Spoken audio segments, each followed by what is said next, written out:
Sa pool sa CCTV ang pagharurot ng isang van na sumalpok sa poste sa Samar. Ang driver napagalamang lasing. Nasa frontline na balitang yan si Gary De Leon. Humaharurot, sumagi sa isang tindahan at nagpagayawang-gayawang ang sumunod na eksena. Sumalpok pa sa poste ang maharurot na van na yan sa lawang Northern Samar. Wasak ang unang bahagi ng sasakyan. Ang sakay sa harapan na ipit, pahirapan siyang sinagip ng mga rescuer. Base sa investigasyon, pauwi na galing birthday party ang mga sakay ng van na nagpumilit umano umuwi ang driver kahit lasing na.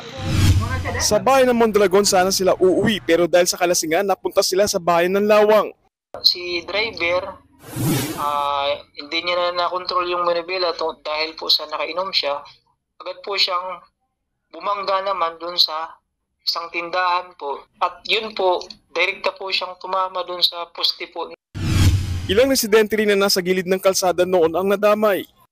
Sumagi na po sila dun sa isang pedicab at meron pong pedestrian na naghahakot po ng isda. Nagpapagaling na ngayon ang 2 taong nahagip ng van na nagtamo ng minor injuries, pati na ang sinagip na sakay ng van. Nauwi sa aregluan ng insidente. Nagbabalita mula sa frontline, Gary De Leon, News 5. Mga kapatid, Julius Babaw po. Para sa komprehensibo at makabuluhang balitaan at talakayan, mag-follow at mag-subscribe na sa social media pages ng News 5.